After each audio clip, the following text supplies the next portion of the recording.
एक व्यक्ति है जिसके शरीर में स्वच्छ रक्त संचार हो रहा है, चौड़े कंधे हैं, थोड़ा आवाज हो,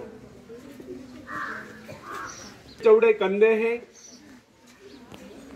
सुंदर मजबूत 2 हाथ है, जिसका वजन भी अच्छा है, जो सभी अंगों से युक्त तथा शरीर से चुस्त मस्त है। ऐसा व्यक्ति अगर दूसरों से सहायता मांगता है तो आप उसे क्या कहेंगे, उसके बारे में क्या सोचेंगे? अवश्य वह सर्वांग संपन्न होकर भी अपंग कहलाएगा। आप ऐसे अपंग मत बनिए, आप सामर्थ्यवान बनकर दिखाइए, आप ऐसे बनकर दिखाइए कि लोग आपसे सहायता पाने की चेष्टा करें। क्या आपको पता है कि आप जिन लोगों को जानते हैं उनमें बहुत से ऐसे हैं जिन्हें किसी दूसरों से सहायता की प्रतीक्षा है। सही बात तो यह है कि उनमें से बहुत से लोगों को इस बात का भी पता नहीं कि उन्हें जो सहायता चाहिए वो कहां से मिलने वाली है। फिर भी वे इंतजार करते और सोचते रहते कि बस अब उनका काम बनने वाला है, उन्नति के द्वार खुलने वाले हैं, कोई उनकी मदद के लिए आएगा, उनके सारे कष्ट दूर हो जाएंगे। क्या ऐसा संभव है? वास्तव में कोई किसी की सहायता करता है? ऐसे सोचने वालों ने अपने गिरेबान में झांक कर देखना चाहिए, क्या उन्होंने किसी दूसरों की कितनी सहायता की है, उन्होंने आज तक किसकी कितनी मदद की है। क्या कोई ऐसा व्यक्ति है जो कहे कि उन्होंने उसे सहायता की थी इसलिए वह आज उन्नति की चोटी पर है? फ्रेंड्स, यदि आपने या उन्होंने किसी दूसरों की सहायता न की तो फिर किसी दूसरों से सहायता की प्रतीक्षा क्यों? ऐसे लोग केवल अपने भूल के कारण आगे बढ़ने से रह जाते हैं। हर इंसान को चाहिए कि वह केवल अपने सहारे आगे बढ़े, लौटने के रास्ते से मुंह फेर कर बिना किसी के सहारे आगे बढ़ता चाहिए। ऐसे लोग केवल अपने भूल के कारण आगे बढ़ने से रह जाते हैं। हर इंसान को चाहिए कि वह केवल अपने सहारे आगे बढ़े, लौटने के रास्ते से मुंह फेर कर बिना किसी के सहारे आगे बढ़ता चाहिए। आत्मनिर्भरता से तो मनुष्य की शक्तियां विराट रूप धारण करके प्रकट होती है। आत्मविश्वास ही सफलता की नींव है। इसी आत्मविश्वास के सहारे हम दूसरों की सहायता करने में सफल हो सकते हैं।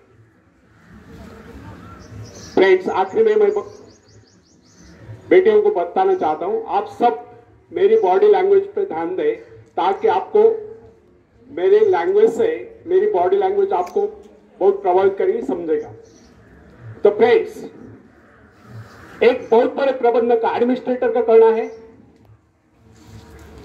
मैं अपने बेटे को ऐसी कंपनी में नियुक्त करना चाहता हूं जहां उसे कठिनाइयों का सामना करना पड़े, क्योंकि इससे उसकी सहन शक्ति और कुशलता विकसित होगी। यदि मैं उसे अपने कंपनी में रखूंगा तो वह मेरे भरोसे बैठा रहेगा, हर निर्णय के लिए वह मेरा मुंह ताकता रहेगा, उसमें ठहरे हुए पानी की तरह सड़ान उत्पन्न होगी। आप सभी जानते हैं, ठहरे हुए पानी पर मच्छर गुनगुनाते हैं, तो बहते हुए पानी पर राजहंस तैरते हैं। कितने सुंदर विचार थे उस व्यक्ति के। अगर हर माँ बाप अपने पुत्र या पौत्री के लिए इस प्रकार के उच्च विचारक थे तो वे अवश्य उनके भाग्य विधाता बन जाएंगे।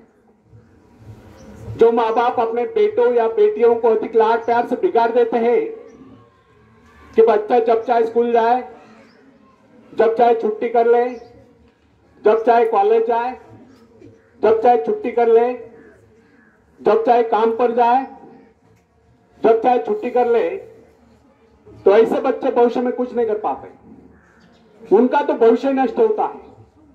अपनी शक्ति पर स्वयं ही भरोसा करना पड़ता है। अपने कार्य स्वयं करने वाले सफल होते हैं। इसी से मानव के चरित्र का निर्माण होता है।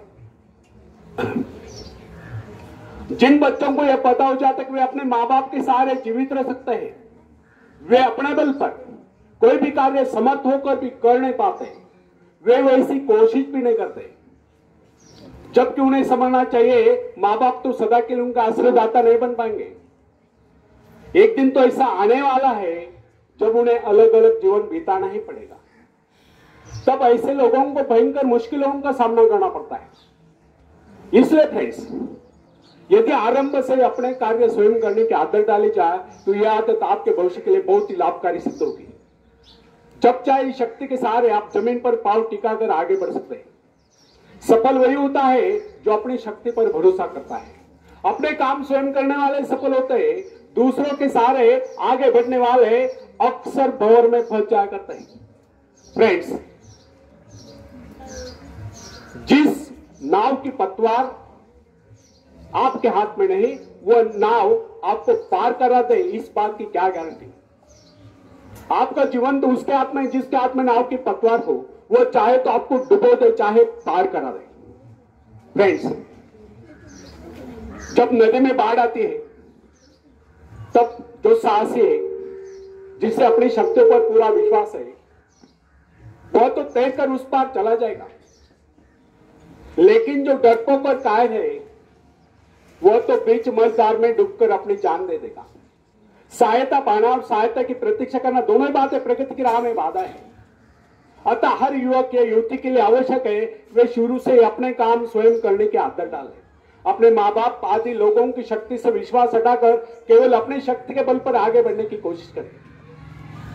जिस क्षण आप बाहरी सहायता लेना बंद कर देंगे, उसी क्षण आपके भीतर आत्मनिर्भरता का अंकुर फूटते हुए महसूस होने लगेगा। स्वयं कार्य करते समय यदि आप असफल भी हो जाते हैं तो बिना उस असफलता को घबराए तुरंत उस कमी की खोज कीजिए जिसके कारण आपको असफलता मिली, और जैसे आप उस कमी को खोज निकाले तुरंत उसे दूर करने के प्रयास में जुट जाइए। आपका वास्तविक आदत तभी होगा जब आप एक सफल व्यक्ति के रूप में दुनिया के सामने आओगे। मगर यदि आप एक व्यक्ति के बाद दूसरे व्यक्ति के आगे हाथ फैलाना शुरू कर देंगे तो लोग आपको मंगता या भिखारी कहेंगे। अतः आप ये प्रण कर ले कि आपको केवल अपने भरोसे ही जीना है, ना कि किसी की दया पर, क्योंकि बाहरी सहायता किसी किसी वक्त वरदान सिद्ध होती है, अधिकतर समय अभिशाप ही सिद्ध होती है। फ्रेंड्स, बाहरी सहायता मनुष्य काम करने की गति को मंद करके शरीर में सुस्ती ला देती है। आप ऐसे लोगों से मैत्री कीजिए जो आपको जीवन में आगे बढ़ने की प्रेरणा दे। कुछ लोग एक बाजू या एक पाव वाले होते हैं, फिर भी वे अपनी लगन अपनी मेहनत से अपनी जीविका चलाते हैं, फिर तो आप तो हट्टे कट्टे फिर आगे बढ़ने की कोशिश आप क्यों नहीं कर सकते। मैं एक ऐसे व्यक्ति को जानता हूं जिसका एक पैर किसी रेल दुर्घटना में कट गया था। उसने कभी किसी से भिक्षा नहीं मांगी, किसी से दान लेना गवारा नहीं किया, यहां तक कि अपने बहन भाई का भी उसने कभी सहारा नहीं किया। उसने एक छोटा सा धंधा फुटपाथ पर आरंभ किया। शुरू में वो न्यूज़पेपर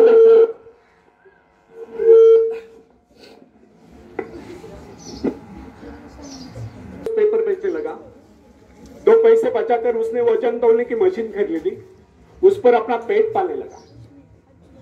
आज वही व्यक्ति उसी फुटपाथ के किनारे एक बहुमंजिला बिल्डिंग में न्यूज़पेपर स्टॉल लगाकर बैठा है, साथ में जेरॉक्स सेंटर भी खोल रखा है, और सुना है आजकल वो मोबाइल शॉपिंग भी चला रहा है। वो स्वाभिमानी था, किसी से मदद लेना वो अपना अपमान समझता था। आज वही व्यक्ति उन लोगों को जिनके हाथ पैर सलामत है, ऐसे परिवारजनों को खिलाता पिलाता है, उनके हर प्रकार की सहायता और मदद करता है, तो इसमें किसी को हैरत न होगी। आज वो दूसरों की सहायता करने को हो चुका है। वो उन लोगों के लिए प्रेरणा स्थान है जो सर्वांग संपन्न होकर भी दूसरों से सहायता पाने की आशा रखते हैं। फ्रेंड्स, मैं केवल उस विकलांग की बात नहीं करता जिसे मैं जानता हूं। इस संसार में ऐसे बहुत से विकलांग लोग हैं जो अपनी हिम्मत से खुद भी खा रहे और अपने परिवार को भी पाल रहे हैं। ऐसे स्वाभिमानी, मेहनती, आत्मविश्वासी और साहसी लोगों को अपनी जीविका चलाते देखकर हमें स्वयं के विषय में सोचना चाहिए कि क्या हम पूर्णतः स्वस्थ हैं, साथ ही सभी अंगों से युक्त तथा शरीर से चुस्त मस्त होकर भी क्या हम अपने आप को समर्थ समझने का अधिकार रखते हैं। यदि हाँ, तो फिर किसी दूसरों से सहायता की प्रतीक्षा करें। कोई भी स्वस्थ तथा सर्वांग संपन्न व्यक्ति तब तक अपने आप को समर्थ समझने का अधिकार नहीं रख सकता जब तक वो समझता है कि वो किसी का अधिकार वास्तविक स्वतंत्रता एक ऐसा उपाय है जिससे मनुष्य की शक्ति दोगुनी जाती है। इस प्रकार की भावना अन्य किसी प्रकार से प्राप्त नहीं होती। जब कोई युवक या युवती अपनी हिम्मत के सहारे किसी व्यापार में उतरता है तो उसके मन में एक श्रेष्ठ भावना अवश्य उत्पन्न होती है। यही भावना उसे प्रसन्नता प्रदान करती है। इससे पहले किसी के अधीन न कर, चाहे वह कितना ही बड़ा कारोबार क्यों न कर चुका हो, परंतु उसे स्वतंत्रता से अपने आत्मविश्वास के सहारे साहस के साथ काम करने में एक नए आनंद का एहसास होता है। फ्रेंड्स, जब सागर